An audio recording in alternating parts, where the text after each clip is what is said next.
ស្ដាប់បទបញ្ជានៃការប្រកួតប្រដាល់គុណខ្មែរពីលោកអញ្ញាកដាលគឹមសុជាតិ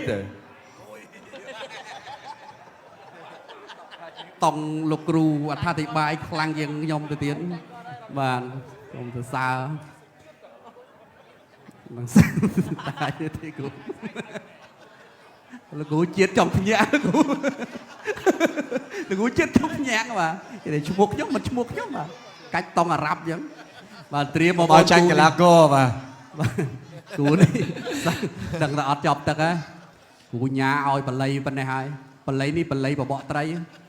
បាទអូលោកគ្រូបបកត្រីគ្រូជាតិទេបាទបល័យតាក់សัตว์បាទអកហើយស្ទាំងបាទហើយសក្របនេះដឹងតែវាវាយហ៎បាទទឹមតែបបាក់ថៃរ៉េតមួយអាគោប៊ីឲ្យទឹកអាគោប៊ីត្រៀមបងប្អូន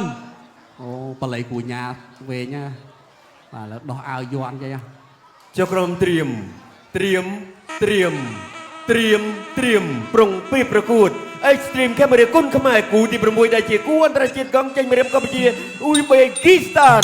ទឹកទី1ទឹកទី1ចាប់ផ្ដើម round 1ហាក់មកមួយពីសក្របបាទកីឡាកររបស់អូបេគីស្ថានកាប់តឡាឆ្វេងមកមួយតែរធីថាអត់បញ្ហា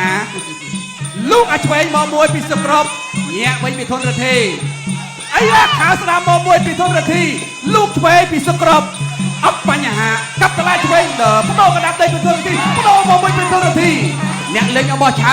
លោកឲ្យឆ្វេងពីសក្របតម្រង់វាយល្អរបស់គេណែតម្រង់ល្អរបស់គេកាប់តឡាយ៉ាងហើស្ដាមមកមួយអូយរួចអីចេះបាទចេះរាប់បដ ாய் 2 3 4 4 5 6 7 7 8 8បុកអត់បញ្ហាប្រកួតបន្តខិតយូបញ្ហាទេប៉ុណ្ណេះហ៎បាទទៅទៀតលោកដាចូលវាធំទឹកពីសក្របកាប់តឡាឆ្វេងតែយ៉ាប់ដោឆ្វេងមកវិញកាប់តឡាឆ្វេងវិញអូយប្រកួតបាទ1 គាត់ល្អមែនទេ2 3 4 4 5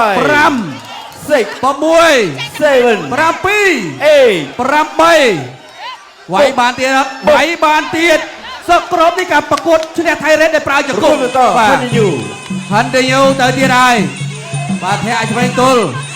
ហៅឲ្យឆ្វេងមកមួយវាធំទឹកទៀតកាប់តឡាឆ្វេងពីសក្របកាប់តឡាឆ្វេងមកពីសក្របលោកឲ្យឆ្វេងពីសក្របកាប់តឡាឆ្វេងមួយទៀតទាត់ល្អមែនទែនអាយូទាត់ល្អណាស់លោកឆ្វេងកាប់តឡាឆ្វេងវាធំទឹកបដូរដាក់ដៃបោះជង្គង់ឆ្វេងមួយទៀតសក្របនេះល្អជង្គង់ល្អទៀតកាប់តឡាឆ្វេងមកមួយទៀតបញ្ឈប់ការប្រកួតអូយសក្របនេះការយកឈ្នះថៃរ៉េតមកជង្គង់បោះល្អមែនទែនឥឡូវយកឈ្នះទុនរធីដោយប្រើ8ជើងរបស់គេទៀតហើយរន្ទះជើងរបស់សក្របល្អណាស់បាទលោកគ្រូសនអេលីតចាប់ផ្ដើមបដោះកីឡាករបរទេសមកមួយញាក់សាច់ទៀតហើយចូលរួមសោកស្ដាយធនរធីផងបានតែមកទឹកទេអូយបានតែមកទឹកទេ